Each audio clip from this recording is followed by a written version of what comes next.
Hello and welcome to this edition of the Art and Mind Village Lab. I'm Fred Johnson, artist in residence and community engagement specialist at the Straz Center for the Performing Arts in Tampa, Florida. Happy to be here with my co-host and co-collaborator, Susan Mag-Salmon from Johns Hopkins, the Art and Mind Institute. Welcome, Susan. So good to be back here together again. Good to see you, Fred. Thank you. Very exciting. And we have some amazing guests today to be a part of this conversation. We are so honored. They represent a broad world of arts and healing, and I will give them the opportunity to introduce themselves to you. Captain McGuire, we will start with you. Fred, thank you so much. It is truly a pleasure to be here with you and Susan. I am Captain Maura McGuire. I work at a military treatment facility. Let me just start out by saying that the views I express are mine alone and no reflection on the Department of Defense. So I am the Chief of Integrative Health and Wellness in primary care, adult primary care. And more recently, I had the honor of starting a new arts and health program. And so very excited about the possibility for impacting not just healing, while healing is very important, but healing also kind of denotes an injury or an illness. And so we are actually exploring how creativity and expression can actually be preventive and can actually make people healthier and stronger and more resilient. So it is wonderful to be here, and thank you for having me. It's a pleasure. We're glad that you're here. Mr. Tom Oppenheim. Thank you, Fred, and hello all. I'm Tom Oppenheim. I am the artistic director of the Stella Adler Studio of Acting, AKA the Stella Adler Center for the Arts. We were founded by my grandmother, actually, in 1949. And we were primarily an actor training program, but we have, I guess, a multiplicity of other dimensions. And the central ethos and insight of the studio is the insight that growth as an actor and growth as a human being are synonymous. That could also be stated, growth as an artist and growth as a human being are synonymous. So we're actor training, we have a theater company, we have orbiting around that many cultural programs and expressions, and really weaving all that together, a deep passion for social justice, which expresses itself through something called the Arts Justice Division. And through that division, we work with, that division was assembled to dismantle the school to prison pipeline.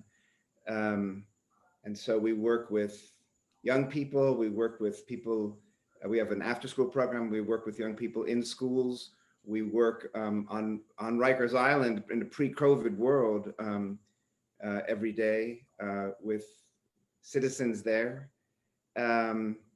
We have 2 reentry programs and are deeply committed to nurturing a world in which we are all guardians of one another's humanity. And so the mission of the studio is to create an environment that nurtures theater artists and audiences so that they value humanity, their own and others, as their first priority, while bringing art and education to the community. So I am here as a friend and colleague of Fred's, but also really primarily as a student to learn from all of you how I and we can do that work better. Very good.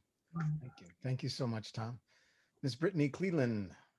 Well, I just want to say I'm very grateful to be here with all of you and embark on this journey of conversation and collaborate in figuring out COVID, right? because it's an unknown.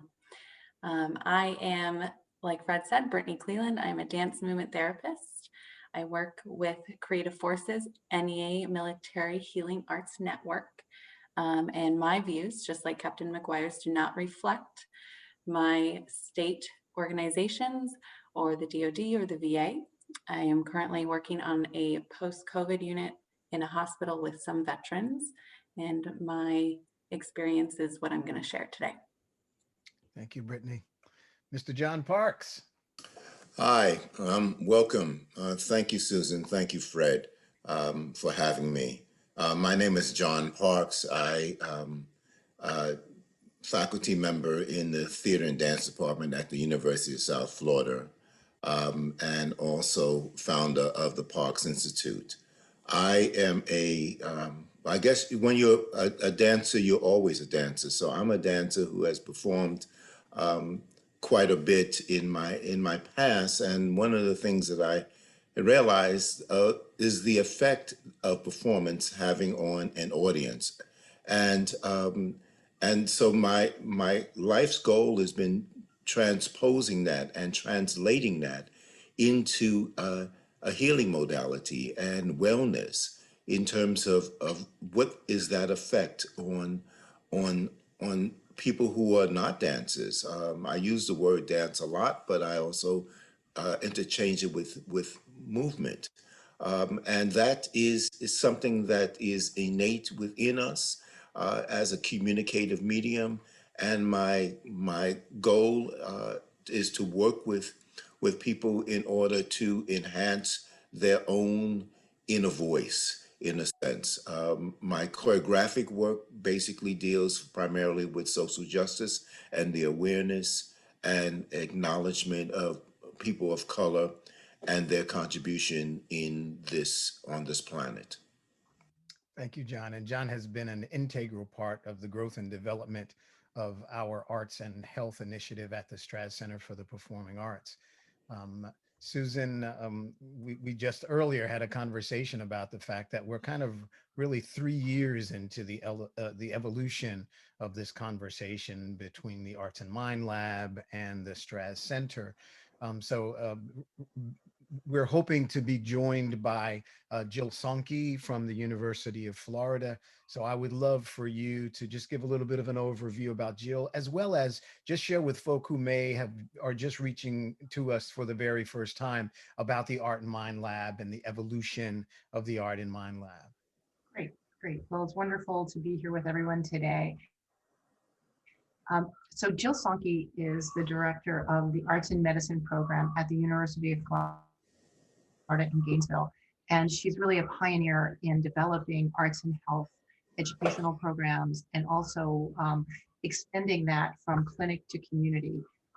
She has developed over the last 20 years in Florida really extraordinary training programs for artists of all genres that are interested in using arts for health and well-being. And I'm really excited for her to join us today. The lab at Hopkins that I run is called the International Arts and Mind Lab Center for Applied Neuroaesthetics. So usually by the time I say the title, the talk is over. But it's a really wonderful place to be. We're in the School of Medicine. We reach out to all the schools across the university, and we're really interested in what we think of as the translational pathway. How do you take the neurobiology and the multiple systems of the human being and understand how different arts and aesthetic experiences change us, profoundly change us, and how can that be used to solve really tough problems in health, and that could be physical and mental health, but also in community and societal issues that we're addressing. And so a number of you have talked about social justice. I think the arts and social justice are sisters. And it's very amazing to see the way arts can break down barriers and open up dialogues in ways that we can't do that in a traditional way. We're also working in our lab with the Aspen Institute and many organizations around the world, including NIH, NEA, partners in New Zealand, Australia, England, Portugal, um, and many organizations in the United States to develop something called the Neuro Arts Blueprint.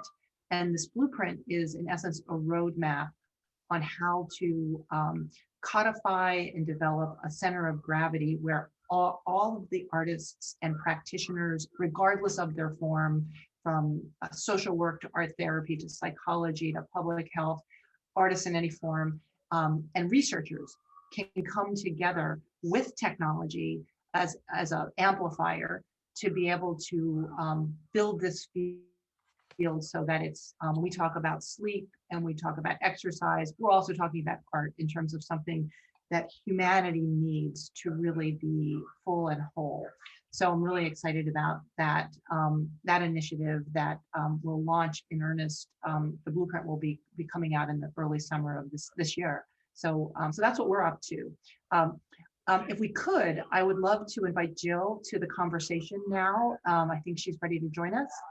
That's great. That's great. Yes, welcome, Jill. Welcome. Hi, everybody. So good to see you all. Wow, what an amazing bunch of faces. Well, welcome, Jill Sinkey. Susan Mag-Salmon gave a great overview of you and the magnificent work that you do. And certainly all of us have had the great pleasure and the great honor of working in alignment with you. And you are such an incredible leader. So welcome to our conversation here. Why don't you take us a moment and just talk a bit about the work that you do and the work at the University of Florida. Oh, thank you, Fred.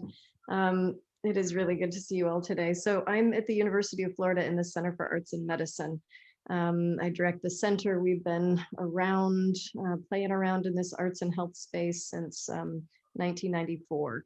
When I started as a dancer in residence here in the hospital. So we've got graduate programs with 75 graduate students now in arts and medicine, which is amazing. And we've been leading the national initiative. We had the great pleasure and honor of working with Art Place America over the past 3 years up till their sunset on this arts and public health initiative, working to make arts and public health a thing in the United States. So that included a lot of dialogue, convening, learning, inquiring, formal research, development of resources. So you've all been a part of that in various ways. And we're really excited to see where things are in the United States now, the recognition, and COVID-19, of course, has contributed so much. When we look for the good stuff, I think from the perspective of our work and our endeavors, we can recognize that the general public seems to be reaching for the arts to support health. So I think there's a deeper recognition of what we all believe so deeply and have worked for, and that feels like a really important moment for us. So I'm excited to be in this conversation. Absolutely, and we're excited to have you here. And in fact, as Jill just spoke and Brittany spoke a bit earlier, this conversation really is about COVID-19 and the impact that COVID-19 has had on our work and the work that we do. One of the interesting conversations, broader conversations that's being had on a national level is really how do artists, how does the world of art, how do we play in this challenging time? What is our role in this challenging time? So I think I'd like to start out by just giving each of us the opportunity to say how COVID-19 has directly affected us in our work. I will share from the Straz Center standpoint of view that in essence, most of what we do on a daily basis in terms of providing opportunities for people to experience art has not been able to happen. I mean, I think that that's a general understanding that the performing arts world, that people gathering together in large numbers in theaters is just not something that's happening now for a lot of reasons. There are a tremendous number of protocols and conversations that are happening every day in alignment with our medical community, with our science community, to really understand the responsibility that institutions that are points of destination for people to experience the arts. What are the new realities that it's important for us to face in terms of the sharing of our air, the distance that we share, these elements that we really take for granted. At the Performing Arts Center, we are just now beginning to do some things outside because we do have the advantage of having a large campus. We have a river stage and we're beginning to do some work with that. Our production teams and our chief operation officer is really kind of taking a lead and working on a national level in terms of major performing arts centers coming together and say who and learning who is it that we need to be now, and what are the protocols and what are the safety measures that it's important for us to really acknowledge and live into every day. And of course, the reality of the fact that so many of our artists are without an opportunity to be able to work. The other side of that too, though, is the reality that this experience of Zooming and of being able to engage on a different level of, as an artist, understanding how to translate our work through various other mediums, being momentarily or presently away from the opportunity to be live, is how do we live into authentic ways that we can engage with each other. And as Jill spoke earlier, so many of our general population, our communities, are looking for creative ways to broaden their everyday experiences. They're reading more, they're painting more, they're learning how to play instruments more, they're reading plays more, their arts and crafts stores, the walls are bare, because I think there's an inherent understanding in the human animal that creativity is a really important part of our humanity. So as a performing arts center, we are struggling with and happy that we've been able to find protocols and put procedures in place so that we can get back to having classes for our students, socially distanced with masks and many protocols. But it really has had a tremendous impact upon performing arts institutions and our understanding of how we present and how we keep the arts present to the populations that we serve, and how do we learn how to really move forward in different but authentic ways. So that's the Straz institutional perspective in terms of theater. Tom, and the work that you all do at Stella Adler. How has COVID-19 affected your institution? Remember to unmute. Yeah, I mean, everything you've said, Fred, applies to what we're experiencing. So it's affected it profoundly. It's, I think, changed since the early days of last March, where we felt like we were falling off the earth. When we had no idea where we were or who we were. But I guess I would say that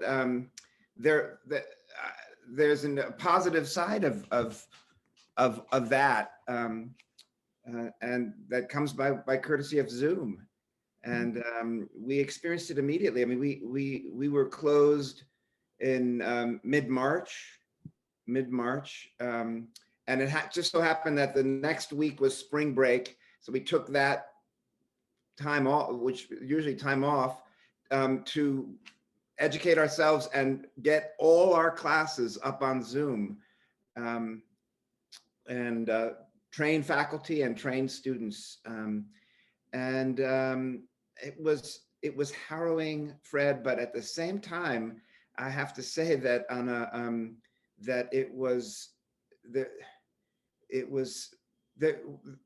we were surprised at what we were able to accomplish, both educationally and theatrically.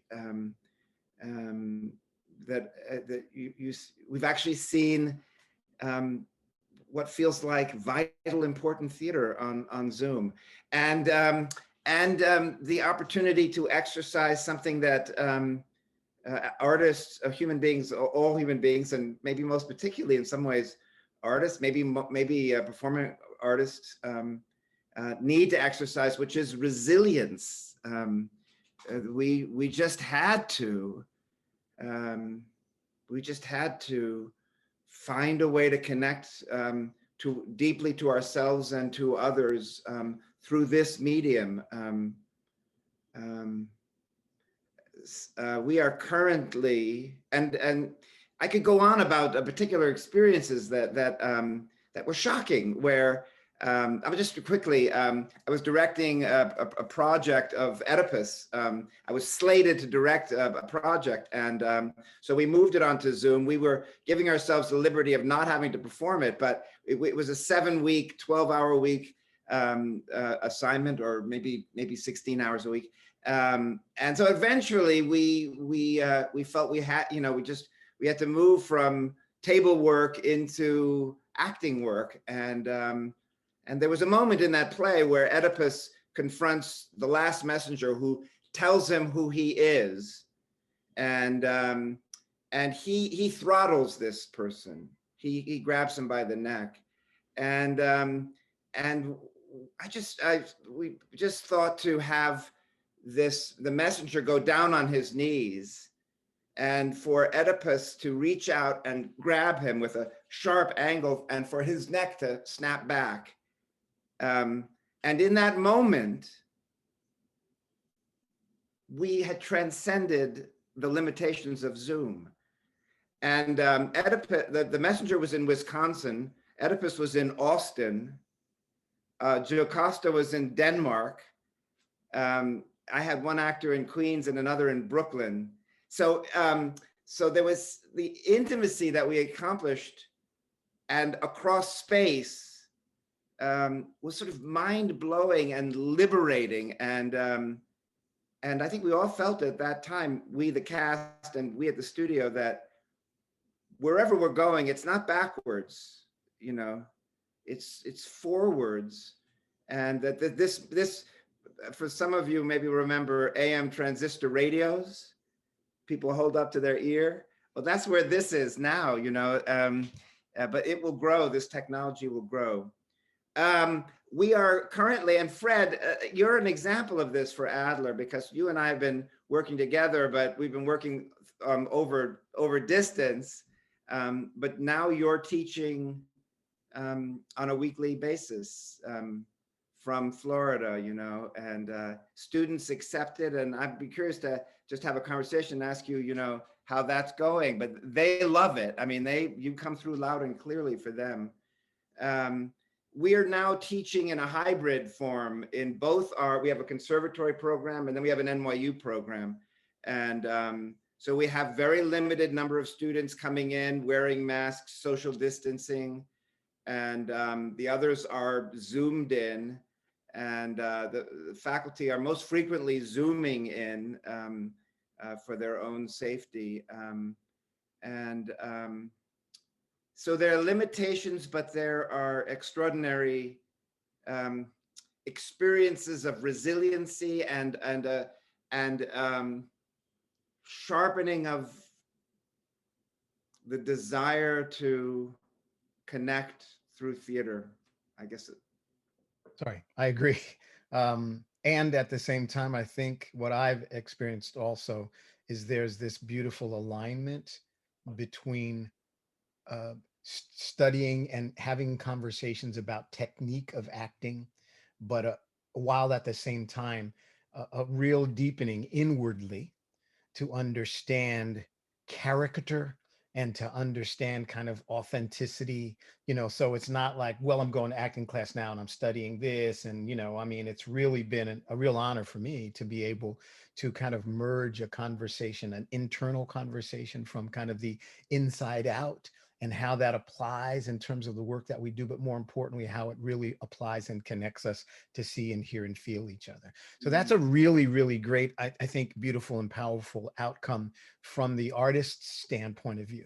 One of the advantages that we get to be involved in here at the Strass Center is a conversation both about art and the artists and also art, and how it is utilized, how the various genres are utilized in in spaces for health and healing and rejuvenation. And Maura, your work largely deals with that, and you as well. So Maura, would you share with us um, sort of what's the impact, and how has it shifted, and how is the understanding shifted? So I will do my best because there's so much to say. So COVID, as so on a personal level, right? As a daughter, I lost a parent before COVID. So grateful that I didn't have to experience the loss of a parent without having physical contact, with Mm, him. And a mother who's still, with us. So trying to keep her safe and reminding her that even though she's 84 and not on any medications, she's still in a high risk category. So that's been an interesting, my little playwright pianist mother. And and then as a mother myself, with children in high school and college, kind of experiencing their shift to an entirely virtual world. Um, Most of it seamless for them and a little bit of struggle for their professors. As a grandmother, seeing, my grandkids trying to, and my older kids figure out, do we keep them home? Where do we put them? So I've seen all of those experiences. And then at work. So, before we went into lockdown, we had hired our two staff members, and our second staff member started the beginning of March. So she was with us for like 10 days, and then we're going into lockdown, and everybody's working um, remotely, virtually. Again, because I'm based in primary care, right? Also saw the frontline healthcare experience of it because I did not go home. I mean, I'm at work every day. We're kind of shifting again to virtual platforms. Um, and how do you do yoga therapy, virtually from home? I mean, like so many things to think about. Um, and so overall, I think that um, first, it was definitely, I think many of us felt as though it was a reset, right? An opportunity to look at the way that we've done things, reevaluate it, and identify that there are actually ways to do it better. So, from an arts and health program perspective, having two staff members and a hospital just in primary care, we serve about 28,000 patients. So I'm not a big mathematician, but like two people, 28,000 patients, that's not math that works out when you're seeing people individually, right?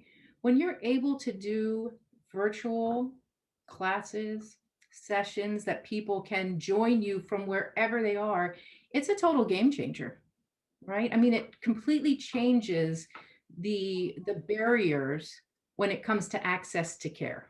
Mm. And so we have really, I think we've tried to take advantage of all of the opportunities that have presented themselves to us.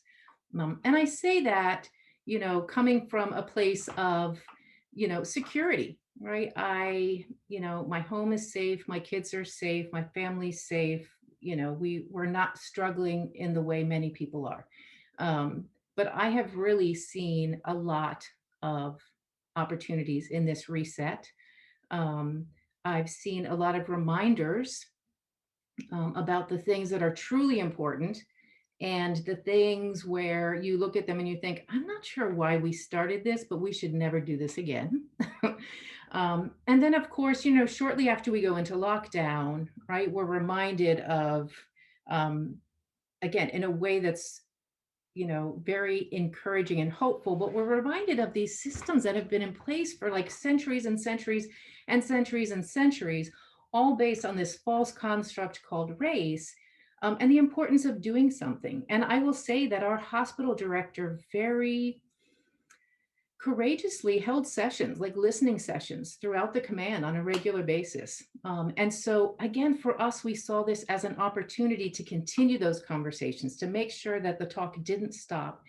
and to provide other mechanisms for those conversations, right? Because when everything is verbal, it's automatically exclusive, right? You're excluding people when you're only providing verbal opportunities to share. So we pretty quickly stood up this program called I Too. So after the Langston Hughes poem, I Too Am America. And so it was an arts, kind of a responsive arts opportunity for people to come and walk a labyrinth with either their own personal reflection, or we had a basket of prepared reflections that people could pick out. And then we provided these 6x6 cardboard tiles that people could use to respond to prompts that boiled down basically were, what do you want us to know about your experiences? And so again, movement based, art based, right? A safe space, providing a safe space with the ultimate goal of understanding, because these conversations can often be very tricky. And I think that's another reason why, kind of activating the artist in all of us is critical, because it's usually a place of humility and generosity. And that's what we truly need in these times. And then I think also the power of, this idea of reimagining, right? And the power of language and words, like watching Amanda Gorman, on the 20th. I will just share with you and everyone else who's listening. I got to tell you, at 22, I was such a hot mess. And Amanda Gorman is like a rock star. Just listening to her words. And another word that I will say through all of this is the word social, right? Because we've given, whoever made the decision to describe what we're asking people in distancing to do, right? Which is actually physically distance, not socially distance, right? No one's being asked to socially distance. And I think Tom rightly pointed out that there are new ways to identify and share intimacy in a virtual world that maybe aren't familiar to us yet, but there are many, many ways to socialize on virtual platforms. So, we have, I think, tried as much as possible to take advantage of these opportunities with the Arts and Health program. We're also working on another project where we are changing the artwork, so that the artwork is reflective of the very diverse staff who work with us. Like, we don't even have to go out very far. Like, all we have to do is turn around and take pictures of each other and put them up on the wall. And all of a sudden, oh, look at all this diversity. So yeah, so it's been a time of opportunities, and I think we try to make the most of them. Great. Susan and Jill, especially from a research standpoint, I mean, Maura has really brought into alignment a couple of realities that we realize. One has existed for a long time, but in terms of talking about pandemics and viruses, there's COVID-19, and then there's unfortunately the virus of discrimination. And I know that both of you are working in that realm from a research standpoint of view, and quantifying some of the impact of that. Susan, and then you, Jill, what are some of the realities that we're coming to step into? Yeah, no, this is such an interesting conversation to see how different people's views and work has shifted, and it all seems so generative. And I've heard the word opportunity so many times. In our lab, we pivoted last March, and where we weren't able to do the field research that we had been doing, that really stopped in March. We were able to develop something called the COVID-19 Field Guide that looked at the role of the arts to address some of the emotional, cognitive, motor, and I would even say sensory experiences that people were addressing. So we were able to push that out really broadly. We then launched something that was related to social justice, and we invited people in our community, African American community in Baltimore, but also around the country, to share their voices. And again, we wanted to push those out. We also set up grand rounds for Hopkins for looking at racial justice and social inequity and health inequity. So we began to have more deep conversations and bringing people together that didn't come together, and beginning to look at that more deeply. We also were able to switch our research and move more to scoping and systematic reviews of bigger issues that we wanted to look at that we hadn't been able to do. So that actually, we've had some time to do that. And we're now, a couple of things. So that's within our lab. Within Hopkins, we have been able to bring different departments together and different schools together, and in large parts of some work that Jill has done with us, through a listening tour, to find out sort of what's happening with the arts at Hopkins across many domains, and are now in the process of trying to figure out strategically how do we come together to coalesce and create sort of a center of gravity around that work where we're better together.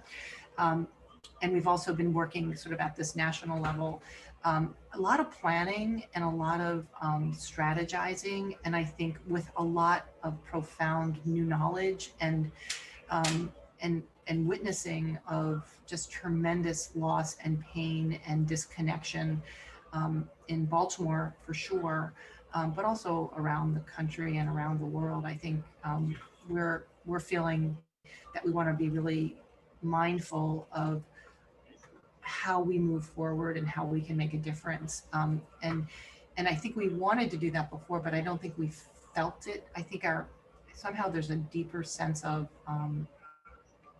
obligation and responsibility that I think we're feeling for sure in our lab, but I also think it's happening everywhere. This sort of just fundamental respect to help each other. So I'll stop there. And Jill? Unmute there. Yeah, like Susan, our labs, we have two labs in the Center for Arts and Medicine. One is our interdisciplinary research lab, and the other is our Epi Arts lab. But in our interdisciplinary research lab, we did pivot. I was really anxious because this lab has 30 members, students, staff, faculty, and we meet every Friday afternoon for 3 hours, and we just work together. We spread out in a big space. We work in small teams. We work on 4 to 8 studies at a time. It's super dynamic.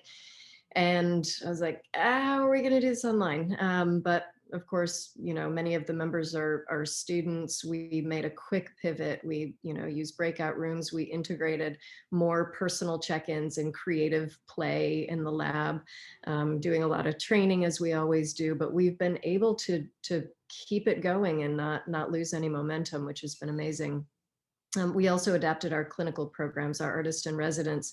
One thing I'll note is our CEO, right at the beginning of lockdown, when we said, because our artists in residence are contracted and they don't have the same kind of benefits and protections that other staff in the hospital who are required to show up every day have, we thought our artists should pause and shift everything remote. And our CEO said, nope, you are frontline workers. We need our artists in the hospital. So we joined the clinical staff in learning how to continue to do that work. And we also put everything online. So we developed a full pivot to all our community programs, and clinical programs went online. So in our lab, I resisted because life was just so full, but we had done a lot of research around Ebola. We did some publication in the British Medical Journal. I'd been doing research in Uganda at the time on how the arts are used for health communication. So we pivoted, led an international working group of people who were both watching what artists were doing in West Africa and documenting and lifting that up, and also offering resources for how our public health global agencies could engage the arts, and artists could mobilize artists as the thought leaders, as the influencers, as the communicators that they are. And that happened, and it was spectacular. So when COVID happened, I resisted a bit, but then we finally jumped in and said, we've got to build on this work and offer the same, kinds of recommendations for how our government and other agencies can partner with arts and culture. And utilize the power of the arts. So we put out a bunch of advisory briefs, which are on our website. We did local, state, and government advisory briefs. We've been really thrilled to see how the state of California used the state brief because it spoke directly to governors about how to put artists on their task forces. California did. And now you may have seen the week before last, they just launched their $15 million creative core. They're dedicating $15 million to artists joining COVID relief and response efforts. So those things have worked really beautifully. So those resources are all out there. We developed a COVID-19 arts response repository so people could post their work and themselves and find partners in the arts public health space. We also joined Daisy Fancourt in the UK, who right at the beginning, before lockdown, started a longitudinal study surveying UK residents every week about their experience of lockdown, including a whole page of questions about what they're doing creatively. So she's enrolled almost 100,000 people in the UK in that study. And she's found that 21.4% are engaging in the arts more since lockdown. So we see that, upsurge in people reaching to the arts. We've only enrolled about 8,000 in the US and we don't have any of our findings. 8,000 is a great number for research, but for this kind of, like Daisy has 100,000, we'll never win that race, she's ridiculous. So we'll in the spring, hopefully see some results there. So what else in the COVID space? Let's see, we, like Susan, we've shifted into doing evidence synthesis. So we've got one scoping review recently published, another coming out on arts and well-being, and a systematic review that's going into print on Monday on how arts and culture are used in suicide prevention and survivorship. So our research enterprise has gone gangbusters. And of course, the Epi Arts Lab, which some of you guys know about, is a National Endowment for the Research Lab in partnership again with Daisy. And we're extending her large-scale longitudinal studies of the population level impacts of arts and cultural participation to the US. We submitted our first manuscript day before yesterday, which is looking at disparities across demographic groups in arts and cultural participation across the US, and looks at determinants of those disparities. It looks at systems. We're pointing, of course, to structural racism and the interconnectedness of the systems, racist systems in the United States that create barriers, and trying to begin to lift up in this body of research how the way we as researchers talk about things like education and economics as individual independent variables, we can't, there's just the interconnectedness of all of these, structural racist systems. So our second paper is done and we'll send it out soon. That looks at determinants of disparities in arts and cultural participation across age groups, older age groups as well. And we've got 3 other studies going, 2 looking at aging and 1 looking at child development. So Daisy and her team are just extraordinary. They've got such extraordinary statistical models. So we've got 7 longitudinal American data sets that we'll continue to do analyses of, and we expect to have a couple articles every couple months over the next year. So that I think is rich ground for more research and for more understanding of how Americans do and don't participate in the arts and why. One interesting thread of this is that we're able to look at people who want to participate in the arts and don't, across age, across demographics, and begin to identify more of those barriers. So I'll stop there. Oh, that's great. I think the practical application and understanding that there's a lot of research being done, as we spoke about earlier, and then, John, Brittany, Tom, myself, as artists and as folk who are sort of taking another look, or as I like to say, redefining the role of art and the artists in the transformation and enriching of our life experience. to recognize now that people are becoming to realize in the clinical setting, or coming to realize in a home setting, or coming to realize in an arts institutional setting, that art is being understood in a different way now. How, I want to start with you, John, and then you, Brittany. As artists, you teach at a major university. You teach movement, you teach dance, you have conversations with students and the institution about the importance of dance. Jill, you're foundational. I met you first as a dancer, and as someone who, bedside, used movement to touch people's lives. So we have this interesting conversation, or kind of bridge, that we're trying to build now between redefining and really having a different kind of a conversation about the importance of creative expression, the importance of, the unspoken impact that creativity through dance, for instance, has on the emotions of an individual. We're having a broader conversation about therapy and understanding how to practically apply at the bedside and practically listen and create with that person who you're trying to empower, whether you're talking about someone who's, is facing the fear of an illness, or someone who is trying to deepen and express their emotions because of the discrimination that they've faced, or someone who really wants to be welcomed home and is coming back into the world from service. So do you believe, and what might be some of the pathways in terms of languaging and helping people to understand the students that you serve in the dance and theater department, John, in terms of the importance of art and creativity, and Brittany, your work as a therapist, in the therapeutic environment?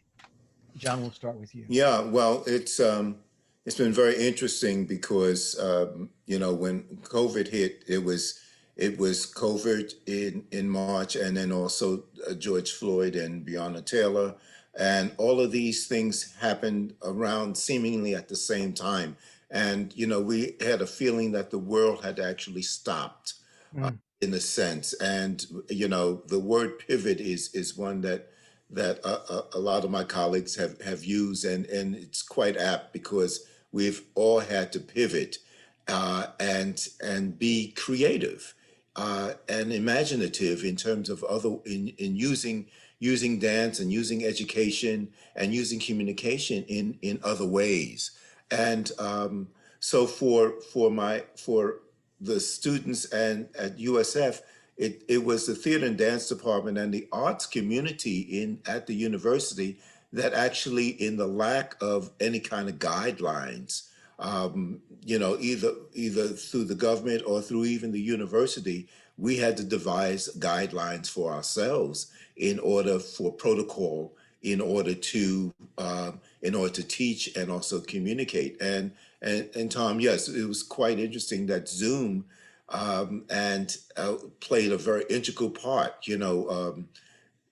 As a performing artist, sometimes we go kicking and screaming, to avoid to do anything besides a live performance. That's where our training has been. That's where our focus has been.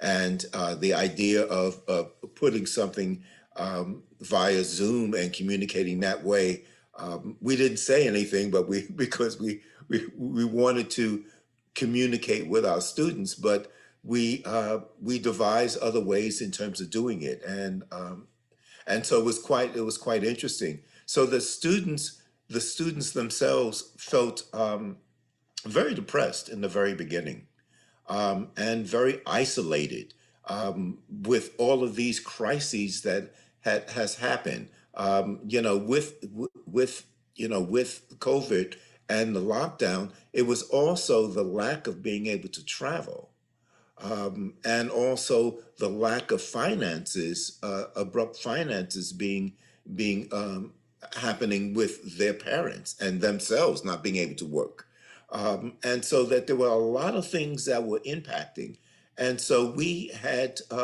via Zoom and team conversations with students, and we were able to actually get a lot of students together at one time as opposed to separately, and with the whole faculty and the whole student body.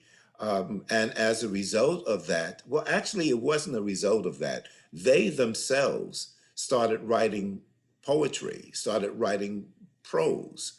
They started choreographing. They started vocalizing, and we happen to see these things on social media, on Facebook. And so the faculty, we as a faculty brought those ideas back in and explored those ideas with discussion. And it really kind of was a liberating condition for the students because they were able to express themselves and also get acknowledged for expressing themselves in the medium that they love and that they studied. Then, as a result of that, we took upon ourselves as a faculty um, to embrace Kindi's book, How to Be an Anti-Racist, and so that was the tool that we use for discussion um, in our Zoom calls, and we had that basically, I think maybe every other week. And students participated in that. They commented on it. They created works based upon it.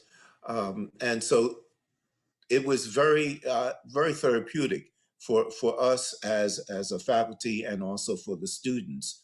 It is it it's interesting because I really kind of like being and cherish being one-on-one and really in the classroom and reading the students, reading their body language and their facial expressions. So it's been a learning curve for me in order to try to look at this small little screen and figure out what they're doing, and also limiting their mobility because a lot of times they don't have the space to move like they do in a studio, and through social distancing we can't bring a lot of students together. So and so that has also changed the nature of the work choreographically, and the nature of our presentations. A lot of what we're doing is site specific work that's done outside, that's done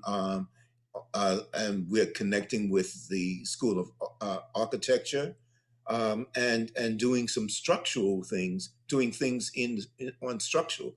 And so it's quite interesting how we have pivoted and but by doing that, open vistas of other opportunities that I don't think we would have gotten to it eventually, but not as quickly as we have, because sometimes we are kind of tasseled and tied to the past and to some of the customs and traditions that we've been raised in terms of doing. So I feel that we're not going to go. We're going to go back, but we're not going to. But we're going to go forward in terms of really expressing ourselves more and more and living into the 21st century. Beautiful. Brittany, how is how where are we now? I mean, in terms of in the utilization of art and therapy and that alignment or that opportunity to connect in a more clinical setting to a broader understanding of art and its expression. How have things shifted? In many ways, right? And just like everyone has been speaking thus far on their platforms as artists and research and science and organizations, everything has shifted, right? So in the mental health side, I know different organizations that I'm a part of for licensures, not just in dance movement therapy, but also in clinical mental health counseling. We're having discussions about our assessments and whether or not we need to redo them based off of systemic racism, right? So when were they developed? How long ago were they developed? Who developed them? That conversation is coming forward and creating more space for clinicians of color to come in and have a voice as well within that. So on that side, on the clinical side, there's that restructuring on a national to global level, right? Those conversations are happening. And then on the mental health side, there's been a call since COVID, since the shutdown for mental health services. There's been so many people waiting on wait lists to get a counselor, to be within our services where I'm working, right? But just seeing the need and the call and that they're waiting for these services. And that's where I believe like the art has been so therapeutic. So artists coming in to have a response, to be hosting a Zoom session for a live art demo, or showing someone how to create something. And like John said, his students were getting depressed and needed an outlet, and they created an outlet. They were able to find different ways through poetry, through moving and expressing themselves for what's happening in the world, not just the virus of COVID, but also the systemic racism that's been happening. And so seeing that there's a way that the arts are healing and needed, very much so, and that why we're all here at this table for a conversation about that, you know, and where are we going? On the clinical side point, I know that Captain McGuire spoke about going virtual. Everyone else has spoken about going virtual. I don't think the virtual world is going to go away.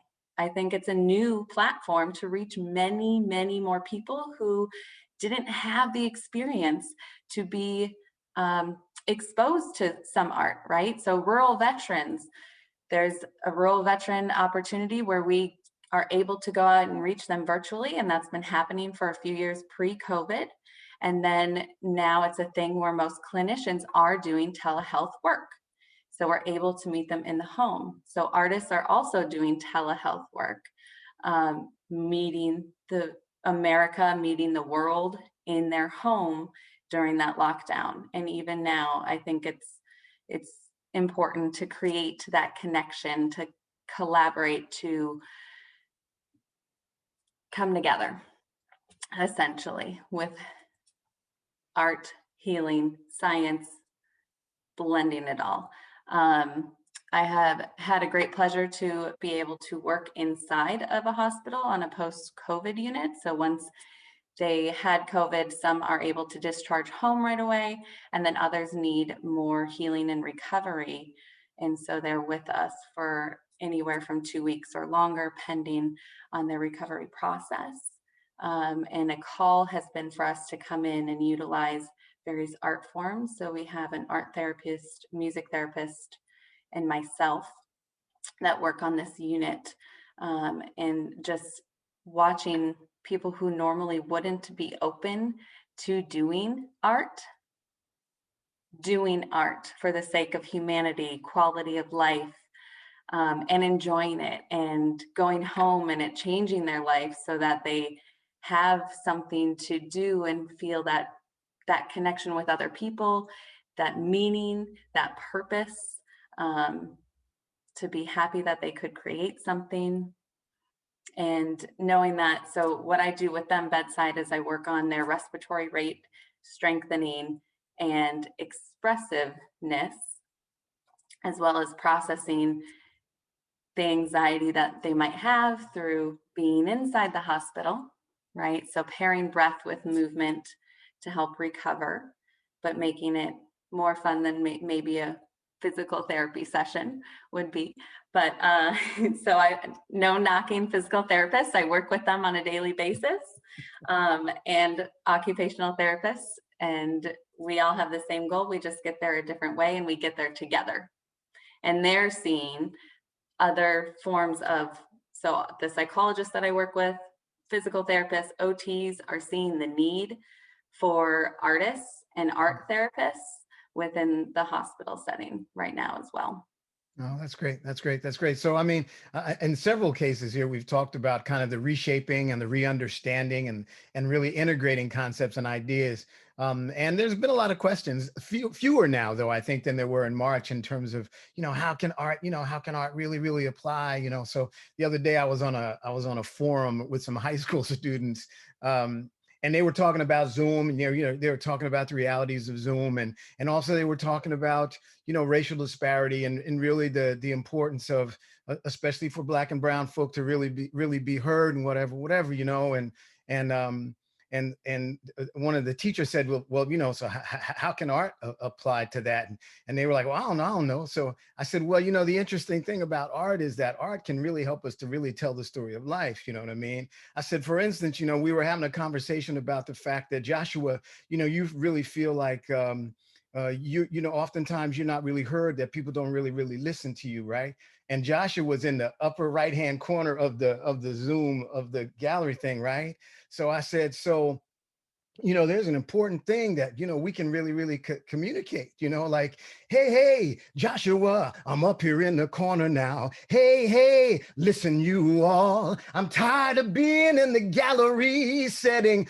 Put me in the speaker setting so you can see me, so you can feel me, y'all. I mean, you can take anything and turn it into a reality of what I'm feeling in my heart. And for me, that's the power of the Redefine. They were like, wait a minute. I said, yeah, that's like a Broadway show, right? We need to write that show, from the gallery, you know what I'm saying? So to really have this emergence of, here's the data, here's the research, here are the realities that exist, here's the emotion, here's the feeling, here's a reshaping and a re-understanding. Here are administrators and visionaries and artists and researchers and scientists that are understanding that one of the greatest gifts that creation has given us is our heart, is our capacity to appreciate beauty.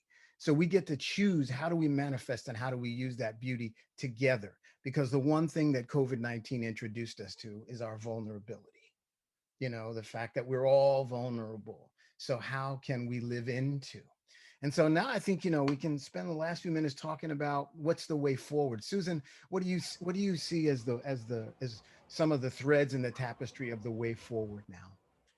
Well, this is such a great conversation, and hearing from different points of view, kind of what has happened during COVID. And I think there's been a thread thinking about racial justice. I guess moving forward, maybe just to pull up some of the things that I've heard here and push them a little bit further, is I think we need to think bigger and bolder around how arts are everywhere, and how we, the artists have always known that. I always say this, artists have been there way before researchers. But I think we need to really move towards policies that provide consistent funding and sustainability. I think that has to be like a straight line to state and local and federal funding, and then also healthcare providers. I think without sustainability, we are the army of the willing. And the artist, is often asked to donate their time. And in fact, I think this is a field that needs to be acknowledged in terms of compensation. And I think Jill mentioned this, the artists that have worked with her are on contract, so they're vulnerable. And artists deserve the same place as any other allied health field or mental health field. And so I think that's really important.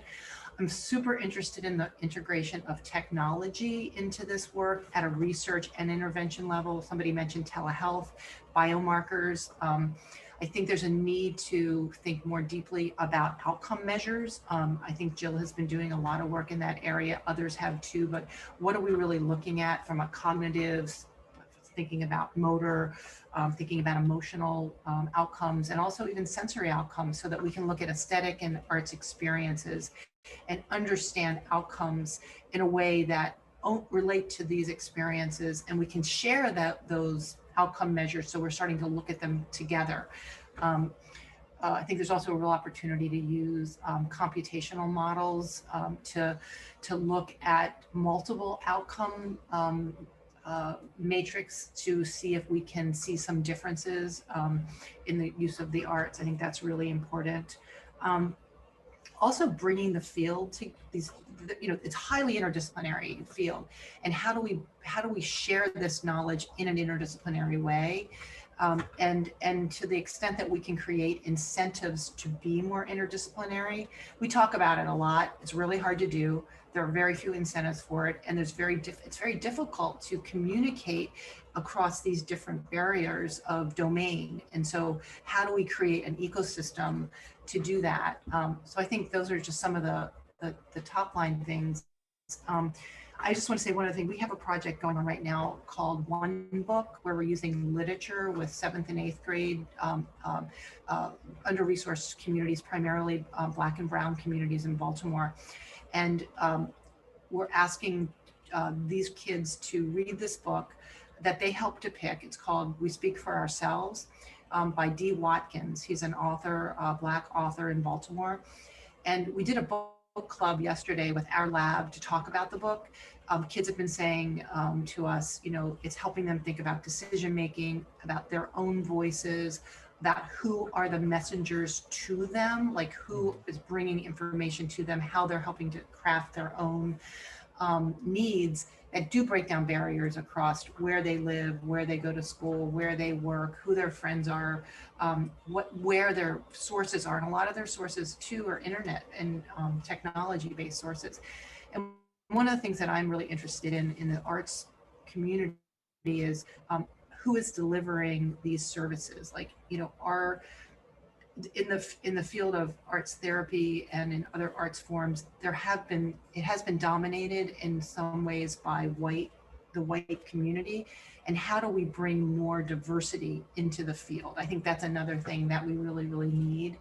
So those are some of the things that I've been thinking about in terms of a way forward, that we just need to really dismantle. And maybe the systems are being dismantled, but be ready to take barriers down and build in ways we never envisioned before, because we can. And I think we have to be really bold about it. I don't think we should be thinking about incremental changes. I think we should be thinking about big changes. Yeah, that's beautiful. Tom, thoughts about the way forward? I mean, I just totally agree with that. The words that come to my mind are I guess, radical democratization of the arts.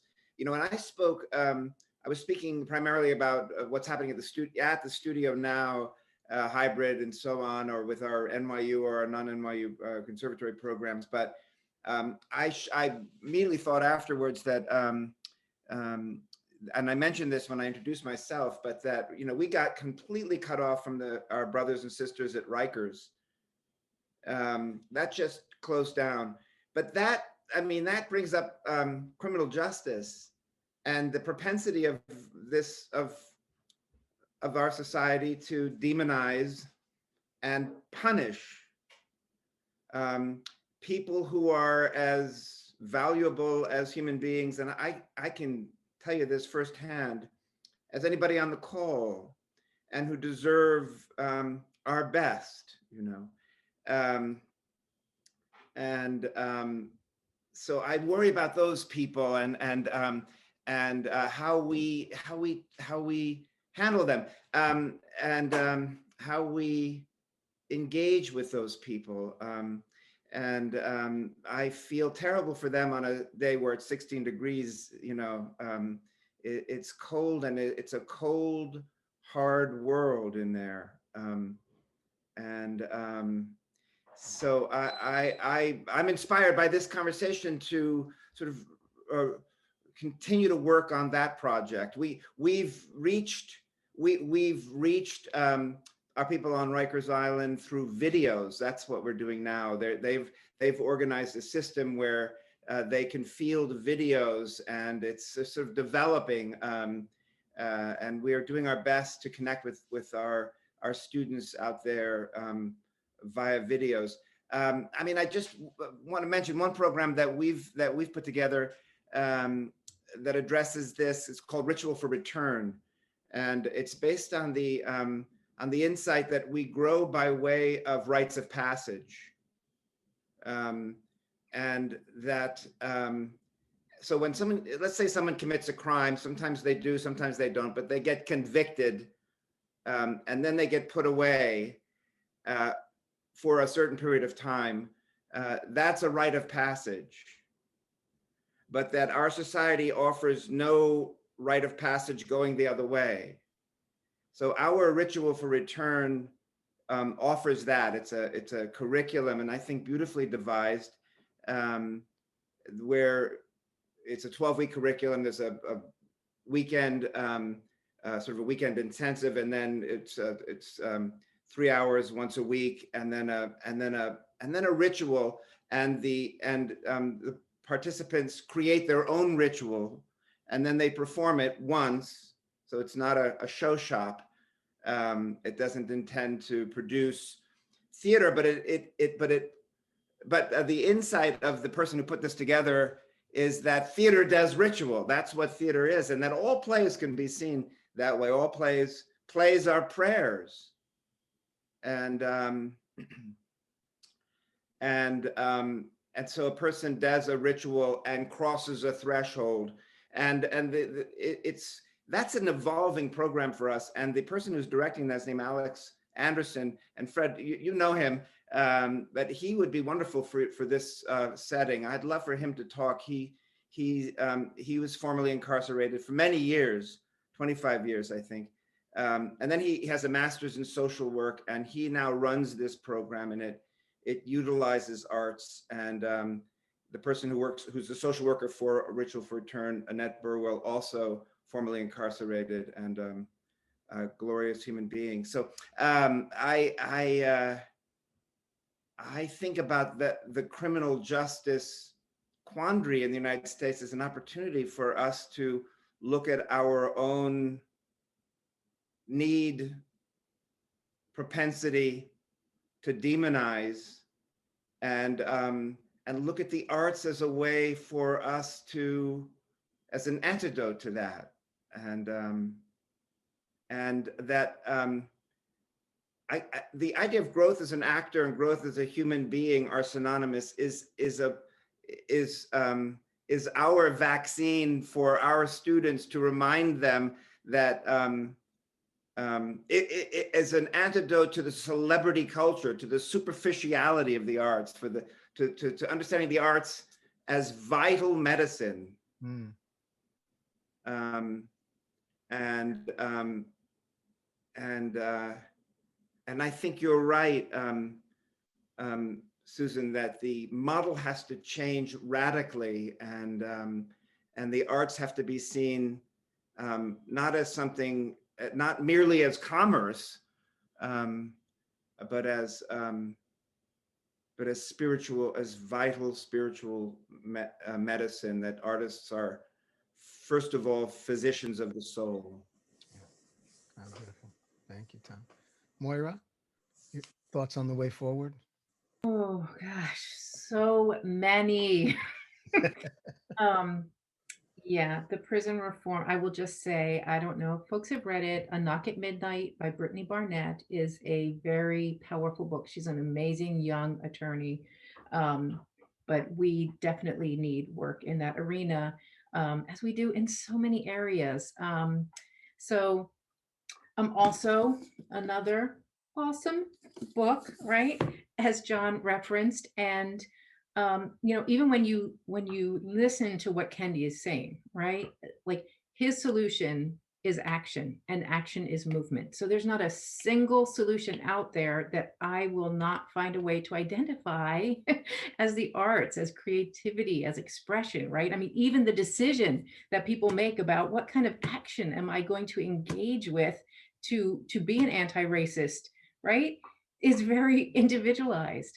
And so I think that we do need to, one of my biggest longstanding frustrations has been with this idea that the arts is something different, like it's only present if it got an invitation, right? Versus it's everywhere. It's like the air that surrounds you, right? It's not this separate thing, right? We talk about like the arts and medicine, or arts and science, or arts, it's all there. It's all there.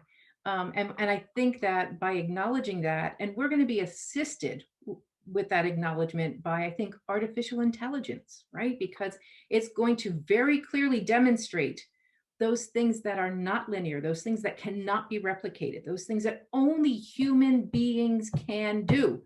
So at some point, people are going to be begging for us. You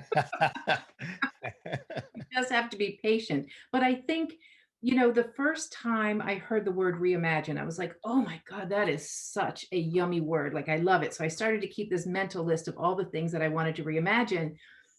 And I finally got to the point where I was like, you know what?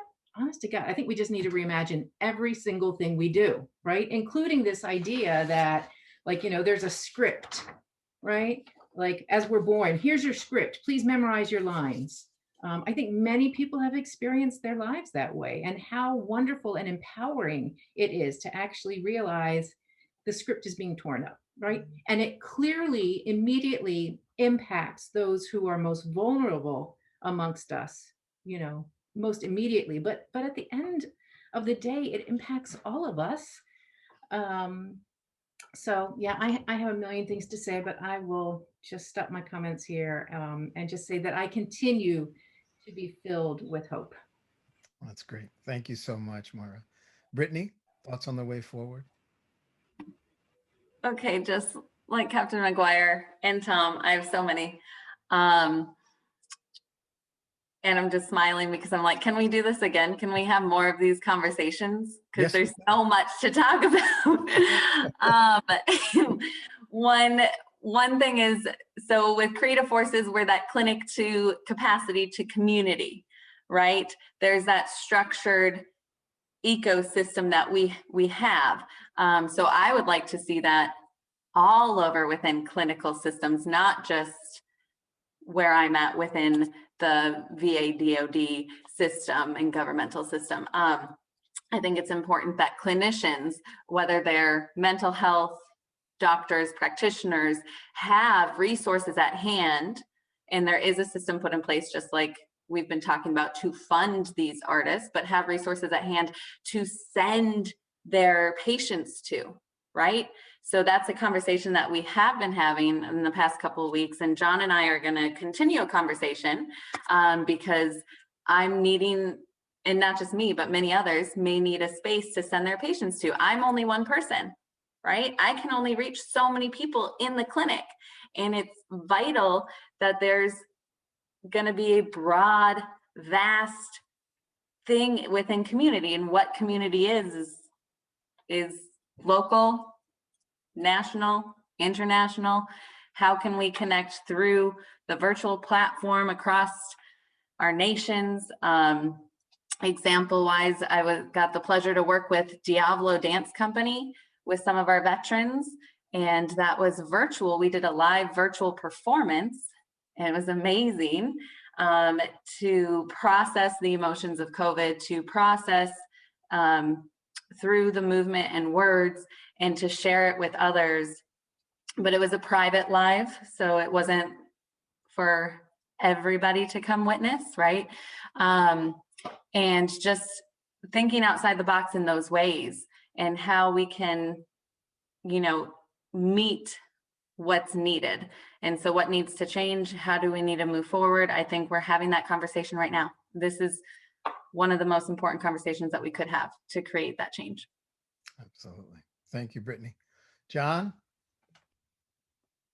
Yeah, I think conversation is the key, for us to really kind of continue to communicate. I'm kind of reminded about two different kind of phrases. The one is knowledge known and knowledge not used is knowledge used against you.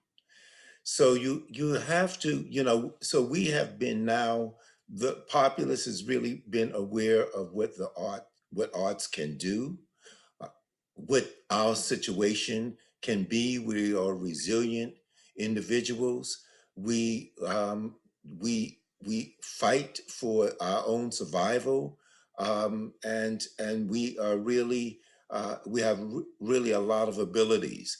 So armed with that knowledge, I think that we have to really kind of act upon the experiences that we have had during the time of COVID here, and during the time of the social injustice The curtain has been revealed. The curtain now there is no excuse not to know. And so now we have to have additional conversations and keeping the conversations and the activity in the forefront of our mind and of our abilities. As Kendi was saying, I mean, it's how do you implement action? Not to Malcolm X says that you can't sit at the table and call yourself a diner. You have to be eating of what's at that table. And Mhm. we have to really kind of put our thoughts and actions to practice. The other thing is the fact that we are, our artists are soothsayers and prophets of their time. We are the scribes of of what is happening now and what's going to happen. And so therefore, by recognizing art as a Rubik's to to forecast or to look at what's in our future is a very key picture in order to identify with. I think Susan, you mentioned about the art, and I I agree with you. The word art has to be broadened, and I appreciate the science community in terms of really now embracing art as a therapeutic tool. But I think that we think about art as something that is entertainment and not as something that is an integral part of our lives. And I don't know what's the word, and Tom, you were saying how it's been commercialized, and it has to the point where it's delegated to a lower degree.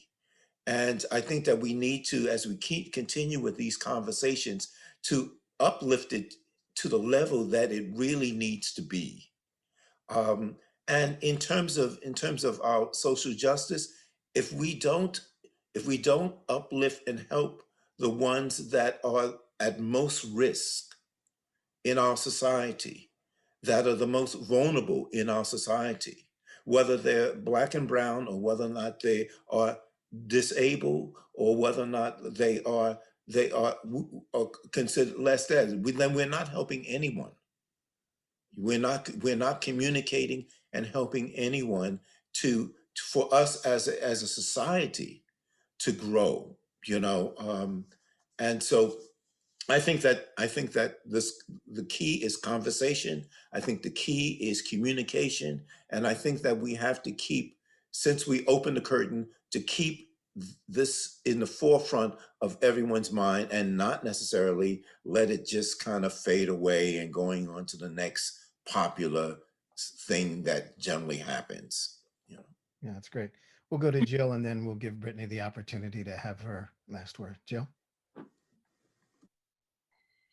Um, I don't know that there's anything left to add to all of those beautiful words, but I do want to follow a little bit on John's earlier comments and offer some thoughts in relation to the field or discipline of arts and health, which I think about a lot because we're educating in that space in particular.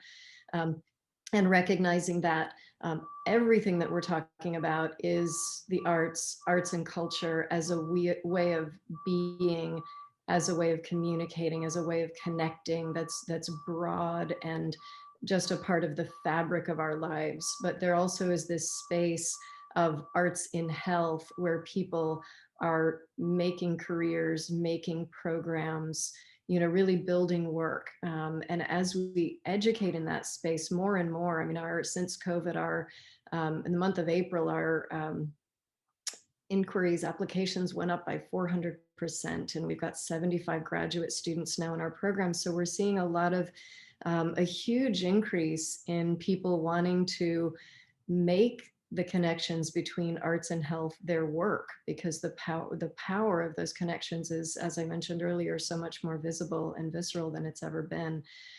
So I'm thinking a lot about we've got standards of practice and we've got code of ethics, and I've been thinking a lot recently about one of the most primary ethics of any professional who seeks to help and make the world a better place, and that's do no harm.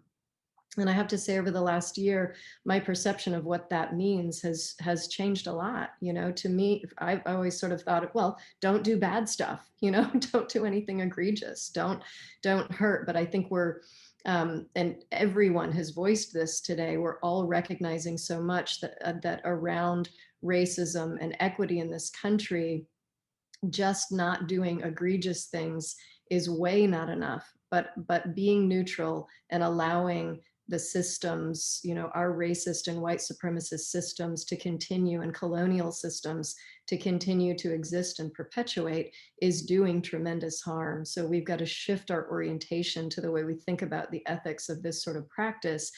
And as John and others have said so eloquently, get active and think about in every moment and in every day our balances of power, barriers, you know, all of the things that we're working on. So I'm thinking a lot about that. I'm also thinking a lot about, in relation to the discipline of health, arts and health, as we've institutionalized, which we have over the past 3 decades, what voices, traditions, practices have been left out. We build on indigenous cultures and practices and traditions. And as we've come into colonial systems over the past 30 years, we have extracted those voices and those practices and traditions. So it's time for that to change. And I think that's, you know, that's big work that we have to do. We also have to look at white saviorism in our work, and saviorism, you know, and the ways in which we help, you know. So these are really critical explorations and dialogues, and I love being a part of this conversation this morning. Yeah, I think that's enough for the moment. Oh, I just do want to add, cross-sector collaboration has been a mantra for us across the past couple of years. And to me, that means public health, health sectors, seeing the arts and culture sector and seeing artists as valuable, equal, critical partners, not add-ons, not niceties, but really critical and central partners to how we address the biggest issues in our world today. It's historical relevance here. It's happened throughout time. Artists are change makers, social change makers, activists, influencers. That is not new or news, but the public health sector in this country has not yet embraced arts and culture and artists at the level that they can and need to going forward. Oh, very good. Thank you so much, Jill. And Brittany, you had a final thought? I did, and it's looping what Tom and John and Captain McGuire and Jill and Susan and you and yourself has said about rituals, ceremony, cultural traditions, bringing that in, performances. So the fact that a ritual can be a performance, that can also be a ceremony of a transition of moving forward. In the process is something to develop the product. Sometimes artists get so fixated on the product too much sometimes, right, that we forget about the process and the ritual part of developing that performance. And right now in COVID, we've been really diving into that process, diving into those rituals. And just like Jill beautifully said, is that we're bringing that forward, and it needs to come forward more within the cultural arts and bringing that everywhere.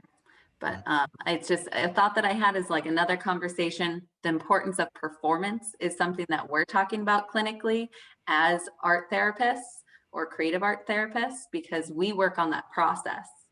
And then how to bring performance artists in to work on the performance part with our patients, right? And then connecting them to the community, because it's so therapeutic to just share your story, for storytelling, which people have been doing for eons and ages and in different cultures. You know, one of the things that I hear so loudly in this conversation, it's such a beautiful conversation, is right now more than ever, hope is so important. Just being able to believe in a tomorrow, in a next moment. And It doesn't take much when you look at the newspaper and just so much despair. And I think the value of art, even in just singing, in the bath, in the shower, I mean, just being able to have hope is so important. And I hear that in everything everyone's saying here, and that the script is not written. I love that it's really about improv. So you can sing now, right? You don't have to wait. And I think there's something really extraordinary. Tom, your language so exquisite, and I love how you said physicians of the soul and plays are prayers. I'm gonna keep those really just. I think that's right. This is sacred work. It's really sacred work. So I want to thank all of you for your time and your thoughts and your just amazing thinking today. It's really a privilege. So Fred, I'm going to turn it back over to you to close us out. Yeah, no, absolutely. Thanks to each and every one of you. I like to believe that this is really our collective ritual of awakening, and that voices are sharing and being heard across, thousands and thousands of miles, and from city to city and from country to country.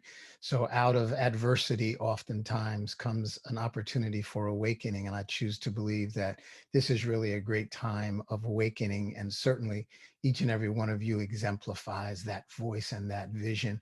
And it's really a great honor for me to participate at an institution that is committed to holding space for and having a deep commitment to a conversation and a realization of art and its power, its healing power, its life enriching power, and the opportunity for us to learn together. So Tom Oppenheim, thank you. Captain Moira McGuire, thank you. John Parks, thank you. Brittany Cleland, thank you. Jill Sinkey, thank you. And as always, a deep thanks to you, Susan Mag Salmon, for this collaboration and for this opportunity for us to have a conversation of inspiration, growth. And yes, we will continue this conversation. It will go further. And again, thanks to all of you who tune in and share with us one of your greatest and most valuable commodities, and that's your time. We wish you well. We thank you for being a part of this. Go out and tell 10 people about the Art and Mind Village chat. And we look forward to continued participation and growth as we move forward on this journey of art and healing. On behalf of the Straz Center for the Performing Arts, I'm Fred Johnson. Stay safe, stay strong, and be happy. Take care.